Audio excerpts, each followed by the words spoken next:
to there we go. According to the agenda, I think there's 4 items. The first being review of ordinances. In the agenda packet they forwarded, Mackenzie forwarded earlier, there's some pages from the Ethics Act that have been highlighted. It looks like that we want to at least discuss tonight, exploring revision of the act to clarify some things and kind of just make it a little better. So Evan, I'll kick it over to you to talk through that a little bit, and we'll go from there. Alrighty. So first discussion of changes to the ordinance, the ethics ordinance. First has to do with couple of definitions in 25.4. Pretty recently, last few years, I guess 2017 isn't recently anymore, but it feels like it is. So 2017 added, so there's definitions of financial interest and private interest. And when we added those definitions, and as you know, those terms are referenced in, I think it's 25.5, which says that no officer or employee may have a private or financial interest, et cetera, et cetera. Well, you look at the definitions of financial interest, it only actually mentions officers, which is strange. And I think it was not the intent to only include officers in the definition, because as you can see by if you have the Ethics Act in front of you, 25.5 includes like I said, no employee or officer. Now it would be strange to say, well, no employee would have any kind of private or financial interest. That was in financial interest. So there would be a suggested change to include employees in the definition of private interest and financial interest, just to make sure that that's specifically clear.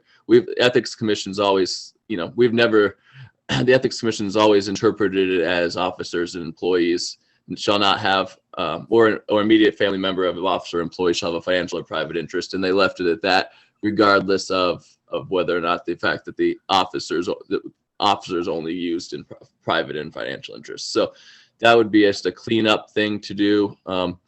Next time there's serious discussions of the ethics amendments to the Ethics Act. So if there's other changes that you want to make consistent with what's the other, anything else that the Ethics Commission would recommend to the administration and to the council for change, we'd add that in there. But like I said, I think the other parts are clear enough in 25.5 to make it clear that that's employees shouldn't have a private or financial interest either.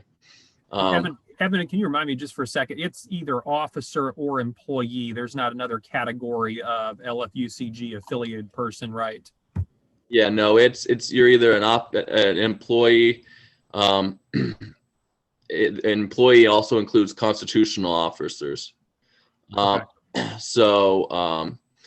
And then it's basically like you said, it's just employees defined as any person, whether full-time or part-time, and whether paid or unpaid, who's employed or provides services to their kind of government or to any constitutional officer, as the terms are defined in this section.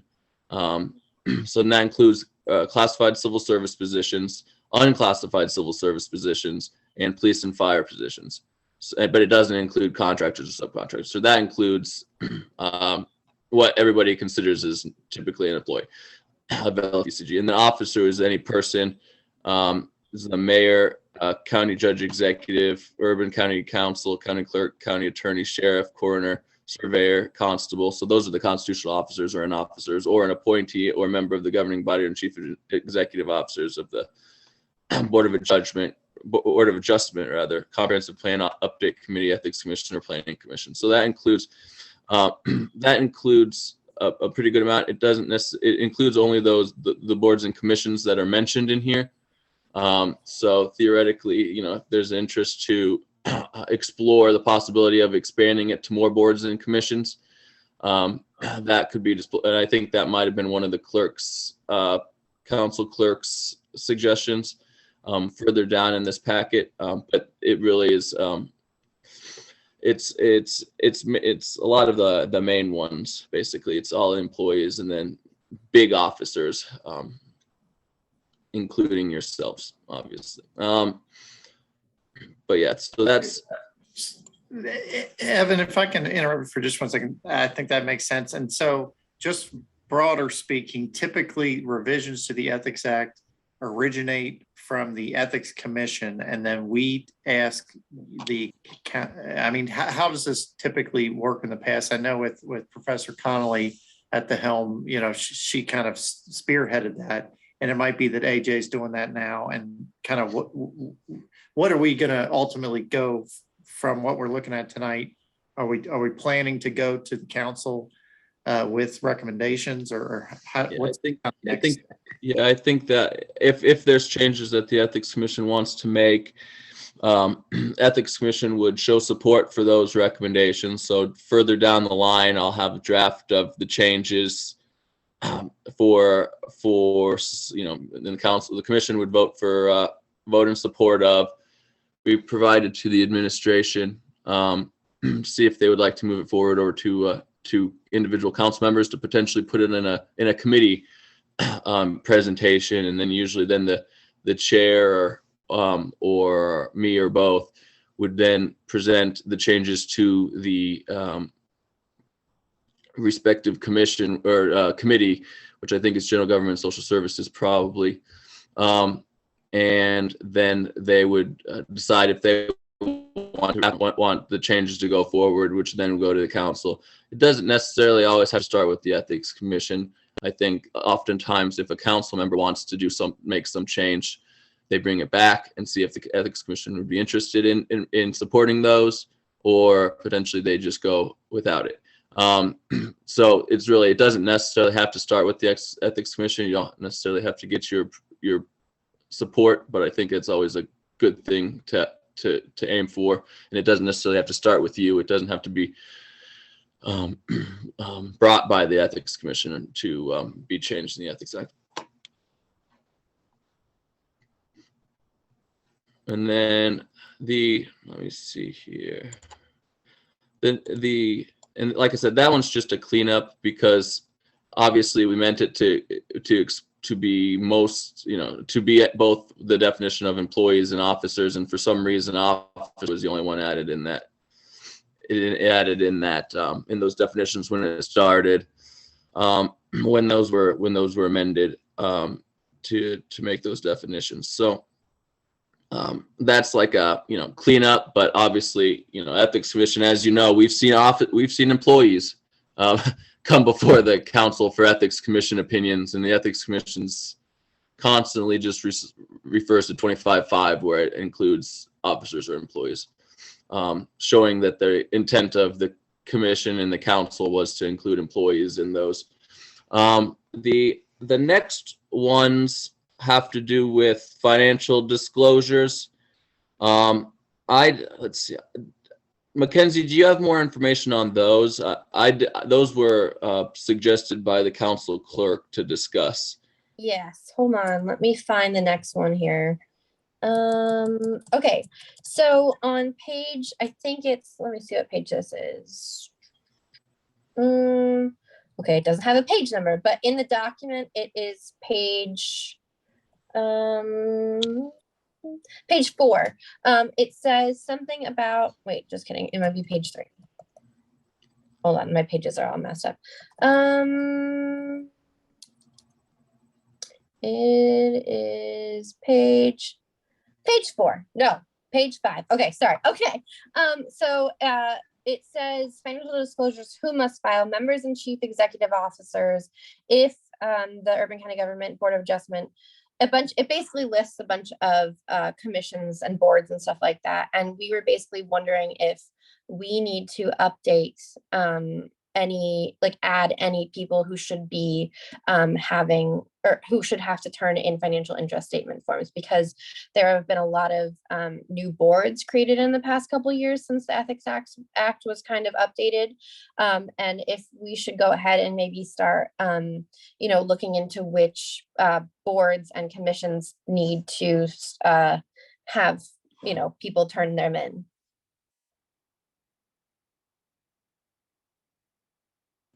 And as you can see, that amendment, that hasn't been changed since '94. see in the bottom of 2513. So obviously it hasn't been changed since I'm pretty sure the Ethics Act was created. So, it's up to the commission ultimately. There are a lot more boards that aren't in the Ethics Act specifically. There's been in the 30 something years, not 30 yet, almost 30. I can't do my math. Around 30 years, there's obviously been discussions here and there about whether or not to open it up to the Ethics Act generally to more boards and commissions, ones that might have to do with delving out money or something like that. Obviously, there's a lot of boards. If you look in Section 2 of the Code of Ordinances, let me see if I have that up. And obviously, this is just for discussion whether or not we want to even look into this. And then we can go through and give some suggestions for another meeting if we want to, if it's something that's interested to go forward. But it's in a lot of boards, and most boards and commissions are in Chapter 2 of the Code of Ordinances, and each board has its own article, and it goes all the way to L. No, so it might be X. Roman numerals. So we use Roman numerals. So I'm trying to do it in my head right now, and obviously failing miserably. But it is. I think that would be 50. L's 50, right? I think Yeah. that's So there's approximately, it's less than 50 because I think we've got rid of some of them and then kept the article number open. So there's less than 50 current board, and I imagine there's even some that aren't in the Code of Ordinances, and I can get a whole list from the mayor's office about all the boards. But there's obviously a whole, very large breadth of them, going from advisory for parks, specific parks, all the way to ethics commission to trying to think of a bigger one, industrial authority, stuff like that, where there's so anything in between. There's special purpose government entities, there's entities that might have something to do with money, arts, like for instance the Arts Commission is going to be in the future having a role in public art determinations. So for instance, that might end up having to deal with money, for instance, delving out money. So it would be obviously, if there's any change, it'd probably be the best way would be to define it in some way that doesn't specifically include boards, so that way boards can be added without the Ethics Act being amended every 2 years to include them. So if that's something that, if for instance, there's an interest in wanting to add more financial interest statement requirements to other entities, then we can try to draft something that might encompass what you're thinking of, who should probably be filing financial interest statements in a way that would conform to the law. But this is something that's been considered in the past and obviously hasn't been acted upon, or and I have obviously haven't been here since '94, but so I'm not. I only see bits and pieces and stuff. So obviously the history isn't there anymore for me, like it had been with Glenda. But obviously there was discussions in the past, but nothing's ever materialized to increase the who should file. And obviously we have, it goes out saying we have problems getting the people who are supposed to file it since '94 to file it. So it's whether or not the Ethics Commission would want to open up more boards and commissions, basically then have to try to hound them to try to get financial interest statements filed. That might be more, that would obviously add difficulty, but of course there would be some, there could be some benefit depending on the boards and commissions that you'd be interested in. Obviously ones that potentially could delve out money or have a role in that might be more of a more of you know, you get more bang for your buck, so to speak. And obviously there'd be more argument of it being worth the time of the ethics commission and the clerk's office to always discuss about how often and possible for these people to actually get it in on time. So that's. Evan, so we're talking specifically about the financial disclosure requirement. Are we also talking about kind of general jurisdiction over certain boards and commissions, or do we? Yeah, I would think that they'd be pretty part and parcel. It'd be strange that you wouldn't be. I would think it would be strange to include them in the financial disclosures, but then not actually have any jurisdiction over them for having a personal or private or a private or financial interest. They would just, you know, if you notice, it's those offices, or those members and chief executive officers of the Board of Adjustment, et cetera, are the same ones in the definition of officer, I believe. So you can see it was meant, I believe, to mirror each other. So I would think that it would do the same mirroring.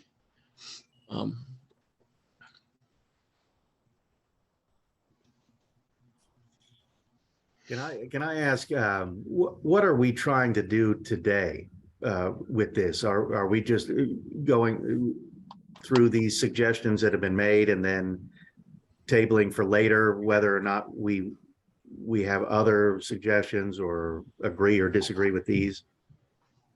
Yeah, that was my thinking of it. I think that this originally sprang primarily with the council clerk's office, so I'm not sure what they were. I added the first one because ultimately I think that's a good cleanup that we needed to do if we were ever going to actually make any changes to also include. But I would think that obviously that any kind of amendment to the Ethics Act should probably be something that's deliberated thoroughly and take up discussions in multiple meetings to discuss, you know. First, I would say if these are something that we even want to delve into, right?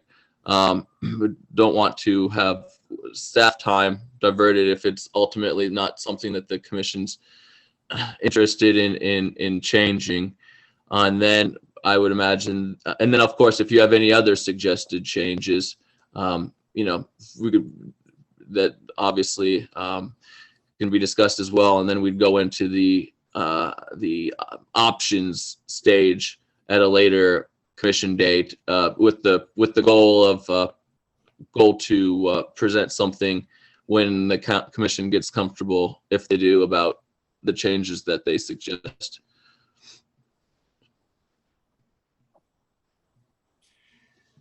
So on this one, then, was it sufficient or is it appropriate for us to basically agree that it's worth exploring updating this provision? You know, I think that what you said, Evan, either adding more or grouping them, you know, more comprehensively to include any board that includes, you know, money or, you know, I guess just explore that. It seems to make sense to me, if that's what you're looking for us to say, or, you know, I think it's worth exploring if the remainder of the commission would agree with that.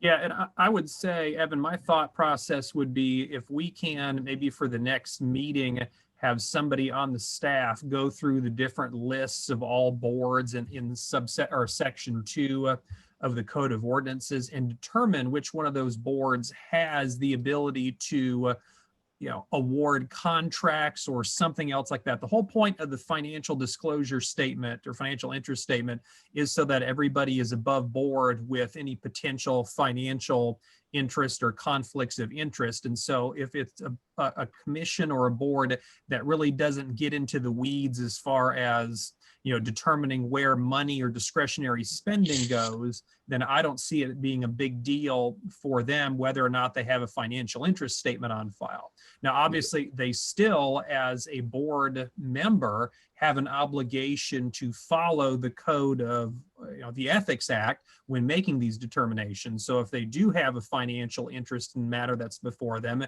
they need to follow the procedure that's set forth. So I just make sure we don't lose sight of the fact, just because we might not have a financial interest statement from somebody that serves the LFUCG, that does not absolve them of the duties that exist under this particular code. Yeah, to the extent that it's applicable to them, yeah. So I can talk to the mayor's office. They keep the comprehensive list. I imagine they're probably going to tell me there's more than 50. And there's, like I said, it's a wide range. Some boards, for instance, and these are just from my knowledge from staffing a few of them, not anywhere near the 50. There's some boards that make recommendations to the administration to award contracts, which then ultimately go to council for approval. So, that's kind of like delving out money light, right? You're a advisory board to help determine who gets potential money, but you're not actually making that final determination. The council is. And then there's some that I think make more of the ultimate money decision, and actually work with divisions to then contract out based on that. So, there's like I said, there's a wide, and then some of them don't have anything to do with money whatsoever. The community boards, all that stuff that helps certain divisions determine priorities, etc. Which like you said, Matt, I'm pretty sure, those aren't probably necessarily the ones we need financial interest statements from. And it would probably end up making council clerk's job a lot more difficult than the benefit that the public would get from the having them. And That's also, okay. of course, That's our job. yeah, and then also the idea of whether or not some of these, and I'm probably just speaking probably for just speaking as to the how difficulty of getting appointees to the two boards and commissions. Obviously, there's a weighing as to making it more difficult for people or less likely for people to try to be on these boards. And I don't think necessarily that a lot, I think that should probably be weighed as well in the determination. Obviously, for big money dealing, boards that deal with money or with ethics, for instance, like you guys don't deal with any money, so to speak, but you still should probably abide by, to the greatest extent possible, the Ethics Act, right? Because you're determining more than others do. But want to make sure that do it in a way probably that would make it not so difficult for people to try to be on boards, or that we would then have even more difficulty finding people to be on these boards. I think the next one was the date for when financial interest statements should be filed. Yeah. So this one Abby and I had talked about because so the deadline for people to turn them in is April 15th, and that falls between ethics meetings. And so we were wondering if maybe the language should be updated so that on April 15th, when a financial interest statement isn't turned in, we can automatically send out a letter of like, hey, you didn't turn this in yet, it's past April 15th. That way we don't have to wait until the May meeting to have you guys approve a letter.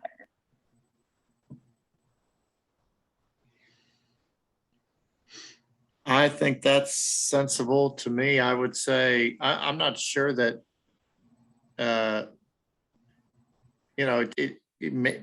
why couldn't you do that already, I guess is my initial question, but I am certainly fine, in my opinion, and open it up to the floor, but it seems like if we need to put something in here that permits that to happen, then that should be an acceptable, easy change. And an alternative to that date problem of having it go, an amendment go through council would just be to put it on the agenda for every first meeting of the year, a like standing order, voting on a standing order for the,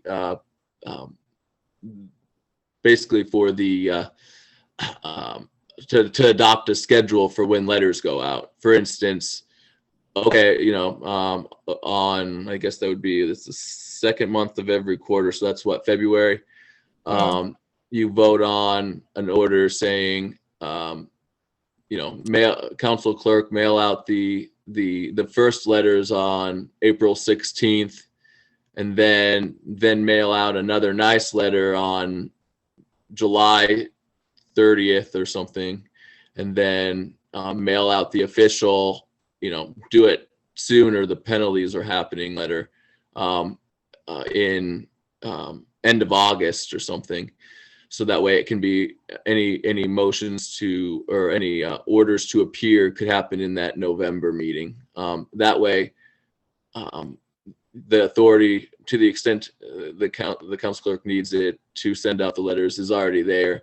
You don't have to worry about remembering to include it in a meeting or request it. And that way the dates are what the dates are. I think, that way, I think April 15th, I think, is tax day. So I think that's probably around the time where hey, your taxes are due, so is this, was probably the thinking. So, that's an alternative that wouldn't necessarily need an amendment change, that you could probably solve your problem without the additional steps of going of an ordinance change. Cool. Okay. So I think that sounds like a good action for us, at least. I think that'd just probably be easier for everybody if we just, and if we get if we get it always on a February, then everybody will remember, okay, this is how it's happening. And that way, once you do it every year, it'll start to be ingrained. It won't be something that's, we want to make sure that we're not behind the 8 ball, so to speak, in getting these letters out. Mm-hmm. Yeah. To the extent we are, I mean, they typically give a lot of time for people to file these. It's obviously should be done on April 15th, by April 15th, but past history has shown that people don't do it, and we send letters. So should I move on to the next one? Sure. Yeah. Okay. So the next one is in section 2516, and it's about basically retention of the financial interest statement forms. And there's a lot of confusion because it basically says that we keep them for 5 years after filing, provided that after 3 years of the person leaving, we destroy their financial interest statements or on expiration. And it doesn't really match the state guidelines for retention, because the state says, retention, you retain things for 2 years after termination of office or employment and then destroy. So there's just some confusion. The way that this is, the languages is a little like, do we keep them for 5 years? Do we keep them for 3 years? Should we have language that just sticks with what KDLA says, because it's a little more clear? So Abby and I have talked about it many times, and I still don't fully understand it. There's something about it's very confusing when we break it down into a deeper. Yeah. So, and at the end of the day too, what's important to remember is that you guys basically have to approve anything that we destroy too. We have to get your permission, I believe, is what Abby was telling me.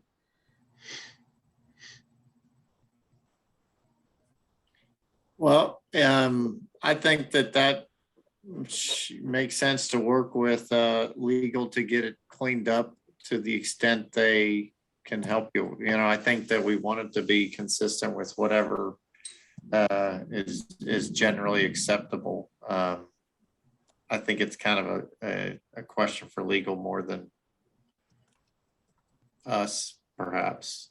I'm not. Yeah, I think that my reading of it is that it's 5 years, but then so for instance, I've been here for 6. I don't have to file them, but if I did, like if I'm a director or a purchaser or something like that, they would probably have gotten rid of my first year,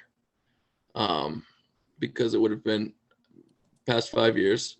But then if I would have, I think, but then you would look every year to see if that person has either ceases to be an officer or an employee. And then you would, if they have, then you would keep what you have for 3 more years. Okay. That's how I read it. Of course, this is always a fun job of reading statutes and interpreting statutes in front of a board that's almost entirely composed of attorneys. So it's always a very fun and exciting experience. So, but that's how I would think of it, is that if you check the people who have to file, if they've stopped either working here or being an officer, then you would keep it for 3 more years, what you have for 3 more years. Can I just ask where these things are kept? And the reason is, my guess is that when they said they were going to keep it 5 years, that the employee, there's a reason that employee things are thrown away 3 years after they leave, and that there was some distinction. If there's not a relevant distinction anymore, then it would seem to me that we would just make it retained for 5 years. But there must have been some sort of concern that was addressing, and I don't know if that exists anymore or not. But I don't think, like Evan, I don't think it's really an ethics commission issue. I mean, it doesn't, I think whatever we think is the right retention amount is what it should be. But if there needs to be an exception like that for other law or something, then so be it. But I wouldn't know what that is. And I think the ethics commission's role would be potentially to say, well, that seems like a lot of time, or wait, it should be more. So we would make the recommendation that it would be more or less or something like that. But I don't know if that's necessarily what it sounds like people are all that interested in doing. And I can work with the council clerk's office to make sure that this is evenly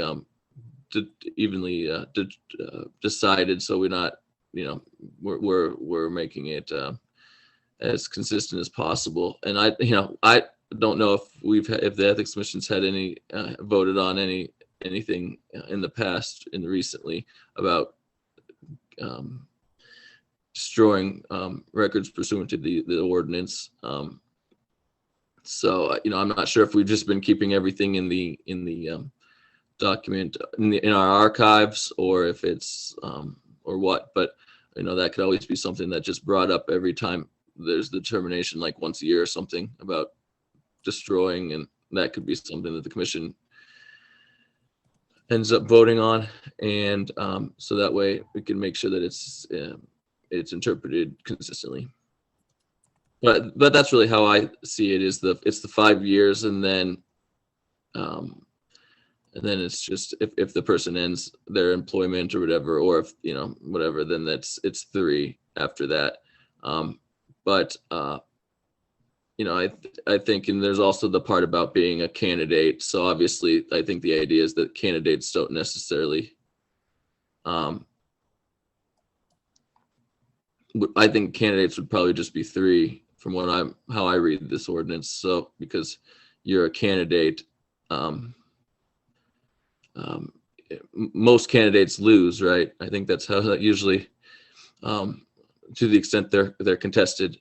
So they they would only be 3 years after the election, which the candidate wasn't elected or nominated. So it's really 5 plus 3, and then or just 3. So, and I can work with the council clerk on making sure and put in some official memo or something in their files to make sure that it's consistently applied. Unless, of course, like I said, the commission wants to change that time period. But I think the idea of the 3 years after is probably, remember, everybody has to file it for a whole full year after they've left. So anybody who's has to file a financial statement.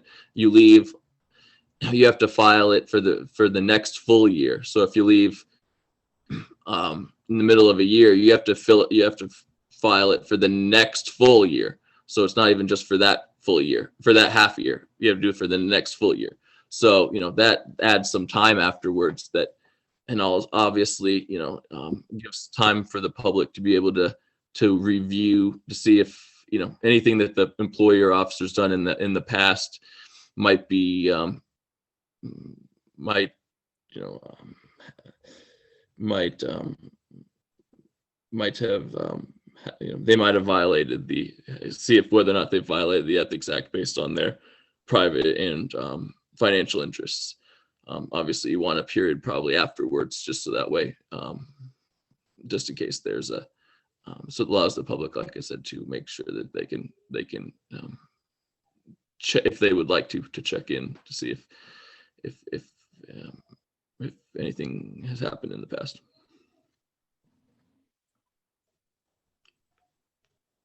Okay, I think so on that one, I think that's resolved as far as the commission is concerned for now. Yeah. I think the final one here is in 25-23. Yeah, Abby wanted to talk about that one because this whole within 30 days of receipt, since, we've had like a global pandemic in the past, couple of years. I think she just wanted the language to maybe reflect 30 days or, with a reasonable accommodation if needed. Something like that. Yeah, If that makes I'd agree. I'd wholeheartedly agree with some kind of language that allows for, longer if circumstances, I don't want to say circumstances warrant. Sometimes we can't just get we can't get a quorum within 30 days. Yeah, that's the problem that it's happened, at least recently in the last few years, is we're trying to get a quorum at the same time. It's a day that the respondent's available and the same day that the complainant's available. And that ends up being pretty difficult to do. And also to make sure that they get all of their documents within the times required by the ordinance. You're really cutting it close when you were trying, since, we try to make sure it's a date that everyone's available, a quorum plus the parties are available, and that ends up being a problem, especially if there's multiple parties or multiple respondents or multiple complainants, stuff like that. And I'm just going to suggest just like a simple one sentence add on to that section would be, this time may be extended for good cause, and period, full stop right there. And, that probably should give us enough room. If we need more than 30 days, then we can have it. And I would think that good availability of parties and quorums certainly would be good cause. There's one other thing that I'll just point out. I think we had an issue sometime back where there was something relevant to the preliminary inquiry as to whether or not we have jurisdiction. And the way I read this rule, and I think the way it works, is that we will send out after we get the complaint something for a response, and sometimes a response will be received before we made a determination as to whether or not we have jurisdiction. Is that correct? Is that happened before, Evan? Let's see. So the preliminary inquiry is the role is to see if you have jurisdiction, and if you do, to see if there's I'm going to get the language wrong, but minimal factual basis. Thank you. Yeah, minimal factual basis. So it's a dual role. It's Right. First go through this, see if you can get through this door, and then if you can, go through the next door. I think I think the packets I think in the past, we've allowed for written responses to complaints in the past, which have come before the hearing, but then you guys don't see it until the hearing, or at least you see it before, a little bit before the hearing. And that was at the request of the Ethics Commission at that time, in order to have an understanding of a context of everything before hearing it, and then it's heard, so that way they where they then go over what the complaint says and what the response is provided, so that way they where the Ethics Commission wanted some kind of like context to it, Yeah. so they're not Uh, surprised. My only point being, I don't know, maybe we don't need to change anything, but if there is something jurisdictional that is obvious, and this is a complaint that goes before the police or fire or some other avenue, maybe we should give some thought to suggesting that a change be made, that the chair or his designee or something could make that determination before somebody is even notified, before we get down the road. I see what you're saying. Yeah, like kind of an immediate dismissal. Yeah, like a federal court type of thing, where there's complaints a dismissed. similar thing for lawyers where if you get a complaint and it says he was mean to the me or bar something. association, and it says my lawyer yelled at me. Well, that wouldn't constitute a violation even if true, and so that's cut off at that point, and we don't get down the road of having somebody come down and take a vote and a motion and all that kind of stuff. I think there was just at least one situation where somebody had made a complaint that was clearly out of our jurisdiction, and we got pretty far down the road with that matter, it seems. So anyway, I don't know the solution, but just when this came up, I thought maybe there's a way to not require the entire commission to make that determination that this thing is obviously outside of our jurisdiction or something like that. And, but I think also, and that can definitely be explored. I think the counterpoint, so to speak, on that is the idea that even if it's not inside their Ethics Commission's jurisdiction, they can refer it to the divisions, or to the Civil Service Commission, or to the relevant authorities as per state law, like the mayor. So it'd be, I'm not sure of what the commission would be thinking as to which path to go down, because if you just dismiss it summarily, they wouldn't be the determination of what there might be something here, let's refer it to the right place. If it's summarily dismissed. So if you still hear it, maybe we shouldn't make a change because of that. Yeah, I'm just see that I see what you're saying. Very thorny is what it. It's not exactly. I wish more than anybody that it would just be summarily determined by the chair for those type of things. But I think just for the ease of the commission and everybody's time. But obviously, some of them obviously do make some compelling cases as to violations of ethical rules potentially that could be explored by the relevant authorities, and it is within the Ethics Commission's power to file its own complaint. to file things with the relevant Right. statutory authority, whether it be mayor or even, I think in the past, referred it to divisions. So that's I think part of the reason why that hasn't been explored in the past is because of the Ethics Commission's desire to hear them out and see if it is bad, if there is a minimal factual basis for something, to refer it to the right place.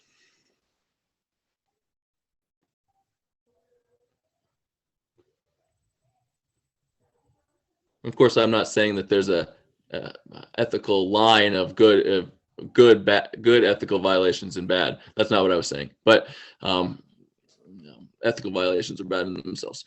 Yeah. Just want to make sure that was clear.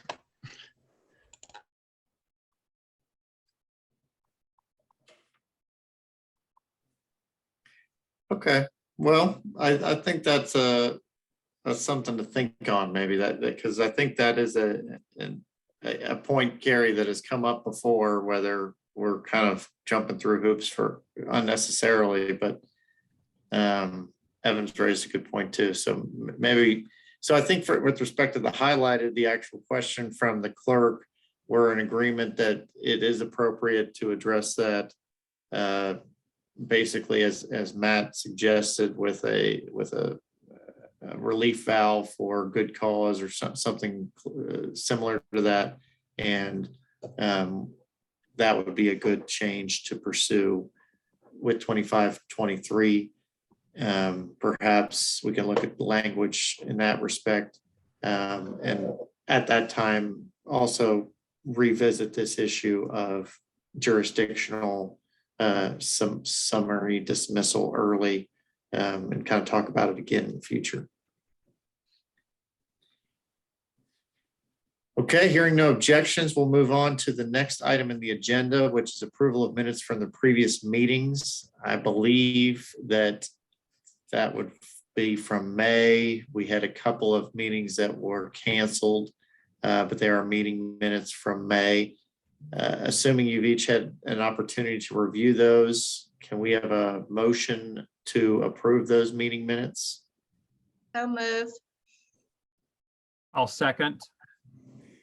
Okay, so there's motion on the table to approve these minutes. All in favor? Aye. Aye. Any opposed? Okay, so that motion has passed. The next item on the agenda is the ethics tip line report. I didn't really see anything had to do with Ethics Commission. Yeah, these are January through July 2022. That's a whole big packet because we've, like you said, canceled meetings. There wasn't anything involving the Ethics Commission needing to be involved in any of those months. And I think at the end you'll see that there are actually no active investigations even happening. If I read that correctly, so that's always a thing, just generally. But as you know, ethics tip line is a general term. It doesn't necessarily just involve ethics as Ethics Commission uses the term. It's an ethical government. That's what I like to hear. Very ethical. Yeah. And then the final item on the agenda is the financial interest forms update. Okay, well, I have good news and I have bad news. So let's see. We have, hold on. We have 9 people who still need to turn in financial interest statements. 2 of them are council members and 3 of them are directors and commissioners. So we're going to be reaching out to them and all the other people as well. But then the bad news is that we still have 18 candidates that still need to submit their financial interest statement forms. So we'll be tracking them down too. I think the thing that Abby and I were hoping to get out of you guys this meeting was basically to approve us to send a letter, like basically as soon as possible right now, another letter that's like, hey, you haven't turned this in. If you don't turn it in, you're going to be called before the commission in November. And then another letter before November, basically saying, hey, you haven't turned it in. You have to appear at this meeting now and face the music. So if we could get those 2, if we could get the approval of the commission to do that, that would be lovely. That sounds reasonable to me. I would suggest then that the initial letter be sent out as soon as possible, and then a show cause, basically that they have to appear before the commission at the November meeting, be sent out not less than 30 days prior to that meeting if they still have not turned it in. And That works. would that show cause letter order be delivered certified mail typically? Yeah, usually after like the second letter we send, we start sending them certified, because at this point it's kind of like we need to make sure that you're getting them, and not just like, oh, they're going to the wrong place. We need to make sure that they're, getting to you or getting to the people that need them. So yeah, so probably this letter coming up and the next letter would be sent certified. And there's requirements in the Ethics Act as to what the letter has to include if we're going to actually penalize them for not doing it by the date. So that's a form letter, and so that'll make sure that goes on. And I think that the requirement is that it's certified. So make sure that that's done. And Well, that sounds like a plan to me. If anybody has any further thoughts on it, we'll certainly entertain them. But I think, should we move to approve the plan as outlined with respect to the next two letters in advance of the November meeting? So does the council, do you guys have enough information as far as what we were aiming for, the, initial letter now, and then I guess the one that requires them to appear? It's basically a show cause order, I guess, that says they need to appear before the commission. And then do we allow them to, I guess, be relieved of that obligation if they get the financial interest statement in before the November meeting? that's Yeah. what we've done. Yeah. Okay, then yeah, it's along those lines, I guess I would so move that we, or make first motion that the staff carries out that plan of the commission. Second. Second. Okay, so the motion's on the table. Who's in favor of the motion? Please say aye. Aye. Aye. Any opposed? Okay, I believe that motion carries, and with that, that'll conclude tonight's August 4th regular meeting of the Ethics Commission. Thanks for everybody for coming. I'll entertain a motion to conclude this meeting, and have a wonderful evening. So move. Second. All right, anybody opposed to that one? All in favor? I guess. Aye. All right, not opposed. That motion carries. Thank you very much, everybody. We'll see you next time. Thanks. Thank you. Bye. Bye.